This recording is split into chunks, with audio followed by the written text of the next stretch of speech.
27 September 2026, সময় সকাল 10:12। তেহরানের আকাশে তখনও ভোরের স্নিগ্ধতা কাটেনি, কিন্তু ঠিক সেই মুহূর্তে ইরানের বুক চিরে এমন এক কম্পন অনুভূত হলো যা রিক্টার স্কেলে নয়, অনুভূত হলো ইতিহাসের পাতায়। আপনি কি বিশ্বাস করবেন, পৃথিবীর অন্যতম সুরক্ষিত বাংকার, যার ওপর 1000 টন কংক্রিটের প্রলেপ, সেটিও কি তাসের ঘরের মতো গুড়িয়ে যেতে পারে? আজ আমরা এমন এক অভিযানের ব্যবচ্ছেদ করব যা আমেরিকা আর ইসরায়েল গোপন রেখেছিল বছরের পর বছর। বিসমিল্লাহির রহমানির রহিম। আসসালামু আলাইকুম।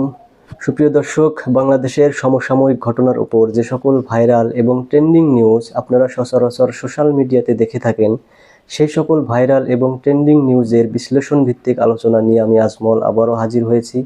তো দর্শক, ভিডিওটি না টেনে পুরো ভিডিওটি দেখার চেষ্টা করবেন। আর আমার এই চ্যানেলে যারা নতুন, অবশ্যই সাবস্ক্রাইব করে বেল আইকনটি চেপে দিবেন। আর যারা ইতিমধ্যে সাবস্ক্রাইব করেছেন তাদেরকে অসংখ্য ধন্যবাদ। তো চলুন দর্শক, ভিডিওটিতে একটা লাইক দিয়ে ধারাবাহিকভাবে পুরো ভিডিওটি দেখে আসি। এটি কেবল একটি হামলা ছিল না, এটি ছিল একটি রাষ্ট্রের মস্তিষ্ক উপড়ে ফেলার নিখুঁত ব্লুপ্রিন্ট। যুদ্ধের ময়দান আজ আর সীমান্তে নেই। আজ যুদ্ধ ঢুকে পড়েছে খোদ প্রেসিডেন্টের ড্রয়িং রুমে। তৈরি হয়ে যান, কারণ আজকের পর নিরাপত্তা শব্দটির সংজ্ঞা আপনার কাছে বদলে যাবে। এই অপারেশনটি শুরু হয়েছিল কোনো মিসাইল দিয়ে নয়, বরং একটি ক্লিক দিয়ে।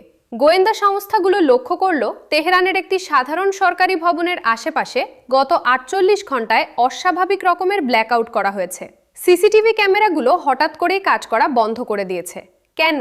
মোসাদ আর সিআইএর এই যৌথ অভিযানে অংশ নিয়েছিল 200টি স্টিলথ যুদ্ধবিমান, যারা রাডারকে ফাঁকি দিয়ে তেহরানের আকাশসীমায় ঢুকে পড়েছিল কোনো সংকেত ছাড়াই। খামেনি এবং তার শীর্ষ জেনারেলরা যখন এক গোপন বৈঠকে ব্যস্ত, তখন আকাশ থেকে তাদের ওপর নজর রাখছিল অদৃশ্য ড্রোন। তারা জানতো না তাদের প্রতিটি নিঃশ্বাসের শব্দ তখন ওয়াশিংটনের কন্ট্রোল রুমে শোনা যাচ্ছে।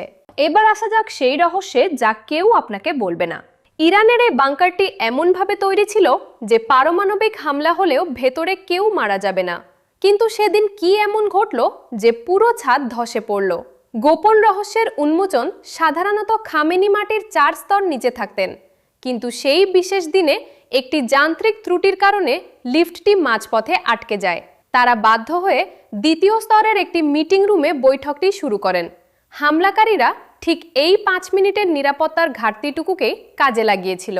ধ্বংসস্তূপের নিচে যখন উদ্ধারকারীরা পৌঁছালেন, তখন সেখানে আর কোনো আদেশ দেওয়ার মতো কেউ বেঁচে ছিল না। ইরানের প্রতিরক্ষা ব্যবস্থা যা নিয়ে তারা গর্ব করত, তা মাত্র কয়েক মিনিটের ব্যবধানে অর্থহীন হয়ে গেল। কিন্তু এই ব্যবচ্ছেদ এখানেই শেষ নয়। 27 সেপ্টেম্বরের সেই হামলা কি মধ্যপ্রাচ্যে নতুন কোনো যুদ্ধের দামামা, নাকি এটি ছিল কেবল সুবল শুরু? আজ খামেনি, কাল হয়তো অন্য কেউ। কিন্তু আসল প্রশ্ন হলো, আধুনিক প্রযুক্তির এই যুগে আমরা কি আদৌ কেউ নিরাপদ? আমাদের শয়নকক্ষ থেকে শুরু করে সর্বোচ্চ নেতার বাংকার, সবই কি আজ শত্রুর হাতের মুঠোয়? আপনি কি মনে করেন, এটি কি সত্যিই একটি সফল গোয়েন্দা অপারেশন, নাকি কোনো বৃহত্তর ষড়যন্ত্রের অংশ যা আমাদের কল্পনাকেও হার মানাবে?